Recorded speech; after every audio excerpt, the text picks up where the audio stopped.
Hey guys, thanks for joining me for another Dissidia Final Fantasy Opera Omni video. Today we're going to do a character guide on Leon.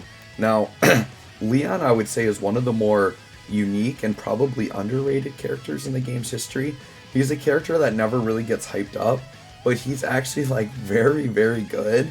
And he has a very interesting things he can do in his kit. Now, he doesn't work for every fight, but when he works, man, he works like crazy good. So we're going to try to show him off here. I actually just realized I'm like sitting on the wrong fight, but I'll switch to the correct fight before I go into battle. But let's start by talking about his calls. So his calls are actually pretty decent. Those of you who have watched some of my Shinryu fights know that I like bringing in at least one healing call most of the times, unless I've got like a really good healer on demand. But the worst thing that can happen in a Shinryu is you get right to the end and an enemy ticks you for HP damage and you're under the threshold to meet the mission. Having a healing call is really good. So both of his calls heal. Dark Bind, excuse me, actually does a party heal, which is pretty nice, and it does do dark damage, but just as a generic party heal, that's pretty good. The LD will only heal the caller, but then it puts like a dark drain debuff, which is actually pretty good. It's basically like a trap on the enemies, which we'll talk about more when we talk about his actual kit, but that's actually not bad. So his calls aren't the worst, like just as generic healing calls, I'd say he's pretty good. But he's not worth summoning just for the calls. I think if you summon for this guy, he is going to be a very good low invest character because he's LD only. And like I said, he does what he does and he's going to do it really well, right? Let's go ahead. Let's look at his artifacts. So I do not have his artifacts built at all. I'm actually pretty anxious. I'm hoping during core that like him and Vayne will get farmable artifacts there. If not, I'll just go into like the normal artifact event and I can farm them out. It's just not as fast, right? So attack 108, max brave 330 is decent, but the best you want to get on this guy is attack 108, and then you want this proof of strength boost, which basically buffs all of his stats. So the proof of the strength boost, I would say, is highest priority. Get 3 of those, and then 3 attack 108s. That's really the way to go with him there. Let's go ahead and look at his spheres. So I would say my setup here is pretty optimal. I mean, they're all refined, but it's fairly optimal for this guy. A slot is the typical brave damage in attack, and so he does do weakness damage because he's dark, enchant, and peril. So since he's always doing dark damage, he's gonna have weakness damage.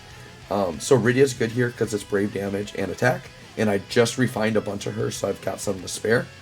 You could do Jack as a more generic one. You could do what Vayne's I just talked about in the last video is just a brave damage one that's really solid. Other just general attack and brave damage. You have a lot of options, so just go through and pick what works. B slot Leon is kind of tough here because a lot of the B slots either want you to be like locked on or you want to take HP damage, and he doesn't reliably do that. Celis and Kamari are two kind of generic ones you can use. So Celis is just going to help with brave gains, which is what I opted for. Kamari just makes it so he takes like less HP damage. And Kamari can be relevant because Leon's skills get weaker if he's under 50% HP. So having Kamari might help him like stay healthier. So that could be an option, right? And then the C slot, Alphanaud's probably his best here. So this is going to be a party imp brave and attack when he grants a buff. So I would go ahead and go with Alphanaud if you got it. Otherwise pick another C slot that could work. He does have healing, so you could do like Maria actually. So like Maria could work. I think Lude might work also. It's totally up to you. We can look at Leon's own. So yeah, anytime you excess heal, it just gets added to Brave, which I guess you could use that. He already does that in his kit, but if you want to have more Brave gains, I guess you could put his own in the C slot. But I think Alphanaud's going to be the best, because anytime you get party attack, that's going to be a little bit better, right? Alright, so let's go ahead and hop in. I actually want to go to a different quest. I actually want to go to the Intersecting Wills here. I just got done with Vayne Showcase, so I'm stuck on that page there. But yeah, whoops, not that. I want the Intersecting Wills, thank you. Yeah, because these bosses are very aggressive, and like, Leon's featured here, so he's kind of built for it, right? So yeah, we'll go ahead and hop in on this fight, and I think I'm okay with this setup. We'll try it out. And sure, let's go ahead and put a dark, we'll just call it dark themed here. Yeah, I think we're good. Let's go ahead and hop in. Now, this Arden at the beginning is kind of like a pain if you don't have the right setup. We'll see. when I did my actual run, like literally he would just show up and kill me before I got a turn. I literally had to keep rebooting until I got a miss before I could actually fight this guy. I think Leon's going to give HP damage reduction to the party, so I don't think he's going to like instant kill us here. Okay, so you have Black Wave on, and then Arden's going to do an attack right away. Hopefully this doesn't wreck us too bad. Okay, yeah, the HP reduction there is good. Yep, okay, we're plenty good here. Alright, so I'm going to go ahead and just break him right away, because I don't know what it is. I had one round where, like, he did that, and then I didn't break him, and then he just got, like, a free instant turn, and it was, like, nasty. So I just want to get rid of that. So let's go ahead and look at Leon here. So Leon is a dark damage dealer with some very unique abilities, right? So I recommend you open with his EX. His EX is ridiculously good. So let's go ahead and drop that EX down. I would say Leon borderline, you can use EX only. You're not going to get as much damage out of him, but like his EX is pretty busted. So you can see pretty decent damage there, and mine isn't full and best. So this EX, it gives him a buff called Black Knight Pride, which is really, really good. And then this does put Dark and Peril on the enemies. So they're going to be weak to Dark now. But this buff is like really busted. So it gives attack and overflow up. But what it does is it actually enchants the enemies to Dark. So the enemies, if they're non-elemental, will now do Dark damage. And he gives the party Dark damage absorb. So basically he makes it so like if this buff is up, he's making the enemies do Dark damage and the whole party absorbs Dark damage. So like literally if the enemies attack us, they just brave gain us. Now you might think that we're like incredibly invincible, but there are a couple things to watch out for. One is if the enemies already are attacking for elements, the Dark enchant will not go over it. The other element will take precedence, so we won't absorb it, okay? The other thing to keep in mind, if the enemy's just doing straight up brave gains and then HP damage without doing brave damage, then we don't absorb and they can still kill us. So you're not invincible, but in situations where the enemies are non-elemental and can be enchanted for Dark and they're not absorbing Dark, like Leon, it can be actually a really cool character to use, right? So after this, let's go ahead and let's hop in and just do the LD right away. So he does get his LD buff at start, but he does get a trap from this that we want to drop down pretty early, right? So I'm just going to look at the damage. So the damage wasn't crazy there, but once again, my Leon isn't fully built. And we got a miss there from Rem. And then there's the Dark Drain trap. That trap is pretty heavy. And then look at that, Rem just absorbing that Dark damage, right? Very, very cool. So the Dark Erosion we just did was a big AoE Dark attack. It gives him a Call of the Dark buff. This Call of the Dark buff, he does get at quest start, right? But it literally just gives him a bunch of like Brave Stealing, Overflow up, Brave gains after his turn based on HP damage, Party attack up, HP damage up, and HP damage taken minus 30%. So that part's really good, because when you're using Leon, you're probably using him because the fight is aggressive and the enemies are getting turns.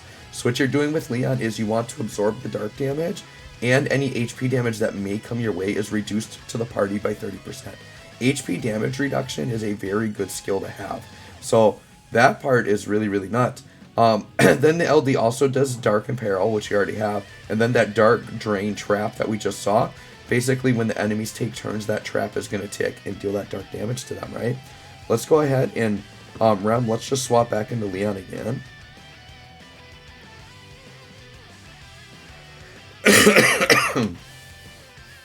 Okay. And then, so Leon here, he does have Dark Enchant on his AA. Now, all of his attacks already do Dark, so you might think, well, why do I need to Dark Enchant this guy? Well, what this does is the enchant adds additional Dark damage onto what he's already doing. So the enchanting Dark over Dark does play an impact, and is still worth using, right? Then let's go ahead and look at his 15 and 35. Now, his Dark Slash and his Dark Bind, they both have plus versions. As long as he's above 50% HP, he's going to be getting the plus versions here, right? Dark Slash is like kind of his filler attack. You just use it if you're not sure what the press, and you might be saving skill uses of other things. So let's go ahead and pop Dark Slash here.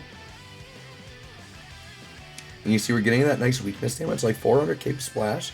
Not bad. Once again, fully invested, that's probably like 600-700k if he's got like an Ultima weapon on and he's blue armor. Like, that's probably pretty nice damage there, right? Default's just one of those games where, like, if you full invest any character, like, you can put up good numbers with them. So I love that, that like if you want to invest in your favorites, even if they're not like super meta, like they can be really good, right? So that Dark Slash plus just got more dumps on the attack because it was plus. He gets a Dark Knight buff and he gets an attack up. This Dark Knight buff is like kind of complicated, but the general idea with it is it just gives a bunch of stats, and the stats are based on a bunch of stacking that it does. And the stacks increase based on the HP damage dealt. So just know as you deal HP damage, the stacks will be higher and you get more buffs. That's all you really need to know about that, right? Let's go back to Leon again. And then we're going to do the 35. Now the 35 is probably, like, this is his premium attack when you're not doing the EX or the LD. The Dark Bind is what you really want to be using, right? So let's go ahead and do Dark Bind. So let's see how much damage we get out of this here. Yeah, it's a very good, that's his AoE Brave Shave, so that's like really, really nice. It also gives him that same Dark Knight buff we talked about. It does put a sap debuff on the enemies, which is good, because you're sapping them, you're trapping them, they're attacking, like you're absorbing their brave damage. So if the enemy is being afflicted with Dark Element and they're not brave gaining, like they can't gain brave because you're just absorbing everything. Like they can't gain brave on that. So like Leon can just lock out fights. Like if you're like this new Shinryu, I'm not gonna lie, like without Leon can be quite difficult, but if you run Leon and you have enough damage to support him, like it's actually not that bad of a fight at all. Like you're just so safe, right? And that's part of what this fight does, is it shows off what Leon can do. The other thing with this Dark Bind is it does heal his own HP, which is good. And then when he heals, any excess will go as brave damage to, or any excess will go to allies. So it can like heal himself and allies. And I forgot to mention too that his LD also heals. So he's got 2 healing attacks in his repertoire, which is very good, right? Let's swap back into Leon. And you can see by the time we've cycled attacks, his EX is back up and his buffs aren't anywhere near close to running out. So basically the key thing with this guy is I would open EX and then LD to basically get your absorb going, and you've got your traps going. And then from there, just bounce between your 15 and 35 as needed. Pop this EX whenever it comes up. Watch the LD buff and the traps and refresh it. And that's it. Like, the big thing with Leon is just knowing what type of fight you're going into. So you do need to look at, like, the boss mechanics. Like, look at the boss page, right? And just make sure that they're non-elemental bosses and that they're not doing, like, a crazy ton of brave gains, and make sure that they don't absorb dark themselves. If those conditions are met, they're basically non-elemental, they don't absorb dark, you're pretty much good to go to run Leon. And like I said, I think he's underrated because if he works for a fight, he just completely shuts it down. So he's a very, very cool character. Definitely can recommend him if you like him. He's very fun. So anyways, guys, thanks for watching. We'll catch y'all on the next one.